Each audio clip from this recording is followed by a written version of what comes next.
Hey, everybody.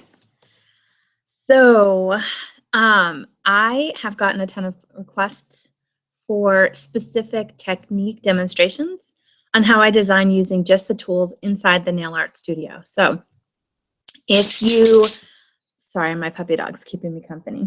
Let me grab my fresh cuppa over here.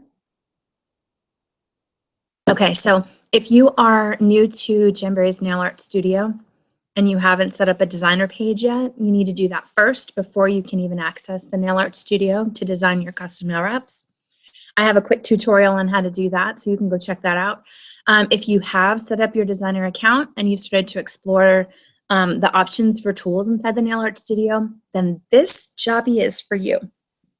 So there are lots of available tools, templates, shapes, patterns inside the nail art studio. I have two techniques that I'm going to show you how to use that I do use when I'm using those tools inside the NAS. So first you need to log into your account and then head over to your NAS dashboard. And then if you are currently working on a design that you want to try this in, awesome.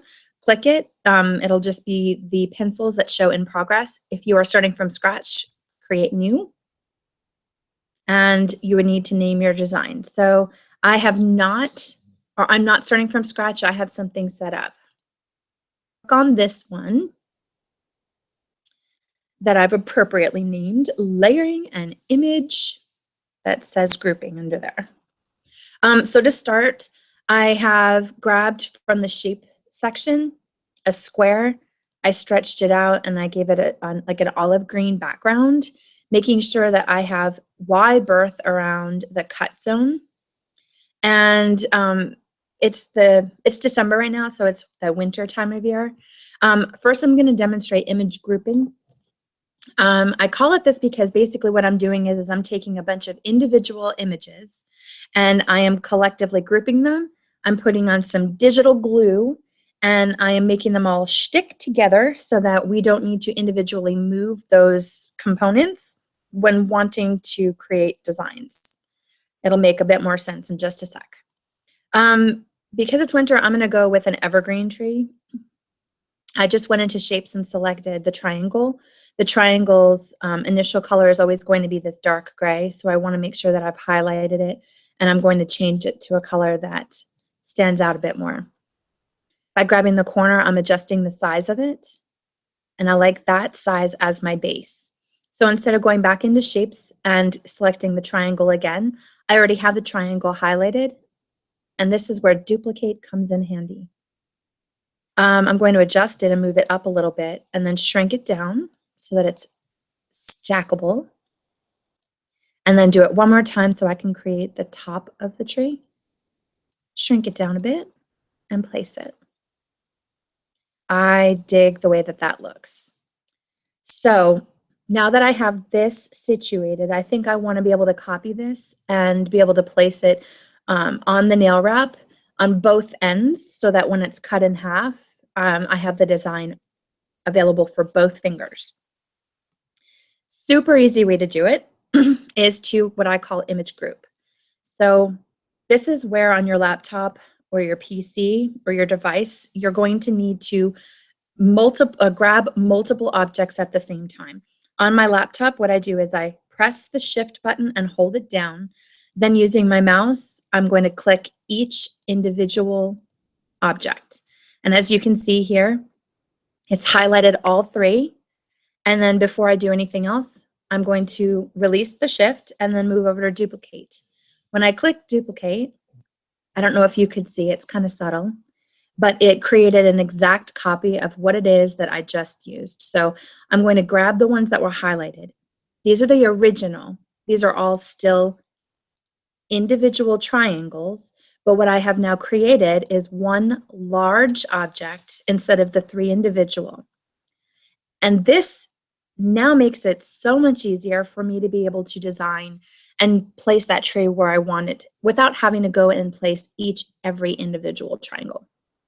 I can enlarge and shrink, I can rotate, and you ready for this? If I have it highlighted, I can even now go into color and change the color, and it will change all of the objects that I had smooshed together and make it one color. I won't be able to change each triangle individually. Only way to do that is still to be able to have them separated. Once they're one large object, you're now coloring the entire image that you've created. So I'm going to go back to that same color, shrink it down, rotate it just a tiny little bit. And I like where that is. Now I want to create another one just like it for down here. So first I'm going to get rid of the individual pieces that I created.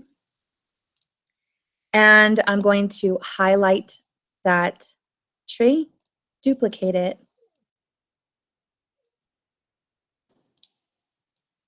and pop it where I want it to go. Make sure to, before you do anything else, move on to another design that you always click apply so it saves your progress. And voila, that is how I collectively group images together that I've placed so that I don't have to move them all around. And I call that image grouping. Super simple. Okay, next technique is called layering. This one is exactly what it sounds like. You're just placing objects over top of each other. This one, I think I want to do something a little bit more spring-like. So I'm going to pick a flower and add it. There's that generic color, so I'm going to swap it out for something else. Let's go dark. I like this plum color. It's a little large, so I'm going to grab the corner, shrink it down. But as you can see in the templates and the shapes, that space in between is going to allow whatever is in the background to show through. This particular one here has a solid center, so everything outside of that shape will show through. I want this center to be filled with a different color, so because it's a circle shape, I'm going to go into Shapes and select a circle. It was the last object that I introduced onto this nail shield. Whatever that last object is always going to be on top. So I need to shrink it down so it's not fully covering my little flower. And I'm going to place it over top of the area that I would like that color to show through. And I'm going to pick a color. And as you can see here, that center portion is now the color I want it to be, but it's large. So what I'm going to do is making sure that the circle is highlighted, I'm going to push it to the back. Now it's hidden behind the flower shape, and only that color portion in the center is showing through that the flower template allowed. It's not oversized, it's just right. If I don't like that color now that I'm looking at it, and I want to be able to highlight that circle to change the color, highlight the flower and push it toward the back. And now up top is that circle again. Super simple. And that's it. I can change the color if I want to. Yikes. That wasn't super flattering. And then I can push it toward the back again. And now I have the perfect circle in the center with that blue popping through. I like it. I'm going to apply it. Boom. Layering and image grouping. Super simple and a world of options. Have fun playing around, guys.